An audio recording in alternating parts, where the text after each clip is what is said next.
ಓಂ ನಮಃ ಶಿವಾಯ. ಓಂ ನಮಃ ಶಿವಾಯ. ಓಂ ನಮಃ ಶಿವಾಯ.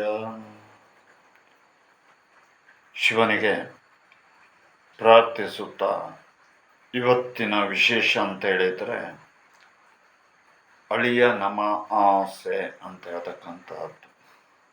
ವಿಶೇಷವಾಗಿ ಹೊಸದಾಗಿ ವಿವಾಹ ಆಗಿರ್ತಕ್ಕಂಥವರು ಅಳಿಯನನ್ನು ಕರೆದು ಉಪಚರಿಸಿ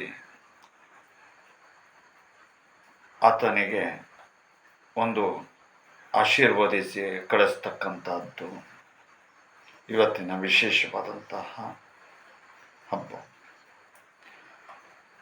ಜೊತೆಯಲ್ಲಿ ಅಮಾವಾಸ್ಯೆಯಂದು ಶಿವನ ಅನುಗ್ರಹಾದಿಗಳನ್ನು, ಅದರಲ್ಲೂ ವಿಶೇಷವಾಗಿ ವಿಶ್ವಾಂಭರನ ಅನುಗ್ರಹವನ್ನು ಯಾರ್ಯಾರು ತಗೊಳ್ತಾರೋ ಅಂಥವರಿಗೆಲ್ಲರಿಗೂ ಕೂಡ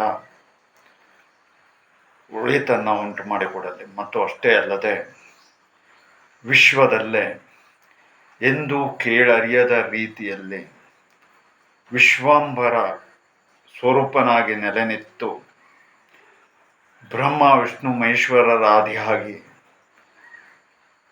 ತಾಯಿ ಭದ್ರಗಾಳಿ ಇತ್ಯಾದಿ ಆದಿಯಾಗಿ ಬೇಡಿ ಬಂದಂತಹ ಭಕ್ತಾದಿಗಳಿಗೆ ಈ ಒಂದು ದರ್ಭಾ ಚಿಕಿತ್ಸೆಯ ಮೂಲಕವಾಗಿ ಅಸಾಮಾನ್ಯವಾದಂತಹ ಪೀಡನೆಗಳನ್ನೆಲ್ಲ ದೂರ ಮಾಡಿಕೊಳ್ತಾ ಬರ್ತಾ ಇದ್ದಾನೆ.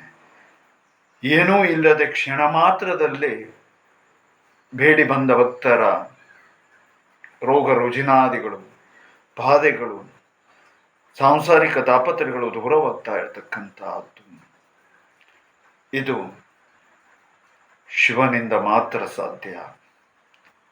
ಹಾಗಾಗಿ ಶಿವನ ಭಕ್ತಾದಿಗಳು ಯಾರ್ಯಾರಿದ್ದಾರೋ ಇಂತಹ ಒಂದು ಅದ್ಭುತವಾದಂತಹ ಶಕ್ತಿಯನ್ನು ನೀವು ಪ್ರಯೋಜನವನ್ನು ಪಡ್ಕೊಳ್ಳುವಂತಹ ನಿಟ್ಟಿನಲ್ಲಿ, ಮತ್ತು ಅಷ್ಟೇ ಅಲ್ಲದೆ ಏನೊಂದು ಒಳಿತಾದವರು ಇನ್ನೊಬ್ಬರ ಬಳಿಯಲ್ಲಿ ಹೇಳಿದರೆ ಇಷ್ಟೊತ್ತಿಗೆ ಎಷ್ಟೋ ಜನ ಬದುಕುಳಿತಾ ಇದ್ರು. ಆದರೆ ತಮಗೊಂದು ಒಳ್ಳೆಯದಾದರೆ ಸಾಕು, ಸ್ವಾರ್ಥ ಸ್ವಾರ್ಥ ಸ್ವಾರ್ಥ. ಹಾಗಾಗಿ ನಾವು ಕಷ್ಟಪಟ್ಟು ವಿಡಿಯೋವನ್ನು ಬಿಡಬೇಕಾಗಿರೋದು. ಆಗಲಿ, ಇದರಿಂದ ನಾವು ಮಾಡ್ತಾ ಇರೋದರಿಂದ ಒಂದಿಷ್ಟು ಜನರಿಗಾದರೂ ಕೂಡ ಒಳ್ಳೆಯದಾಗಿದೆ ಅಲ್ಲ. ಅದರಲ್ಲೂ ಒಬ್ಬೊಬ್ಬರು ಸಾಕ್ಷಾತ್ ಪರಮಾತ್ಮನ ರೂಪ ಹಾಗೆ ಹೀಗೆ ಅಂತಾರೆ, ಆದರೆ ಇದು ಯಾವುದೂ ನಮಗಲ್ಲ, ಎಲ್ಲ ಶಿವನಿಗೆ ಅರ್ಪಣೆ.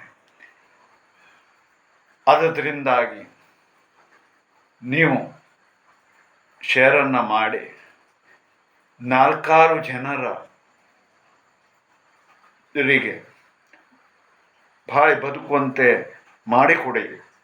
ಮತ್ತು ಅಷ್ಟೇ ಅಲ್ಲದೆ ಅವರು ಒಳಿತನ್ನು ಕಂಡಾಗ ನಿಮ್ಮನ್ನು ಜೀವನ ಪರ್ಯಂತರವಾಗಿ ನೆನಪಿಸಿಕೊಳ್ಳುವಂತೆ ಸಾಕ್ಷಾತ್ ಶಿವನ ಅನುಗ್ರಹ ಇರತಕ್ಕಂಥದ್ದಾಗ್ತದೆ.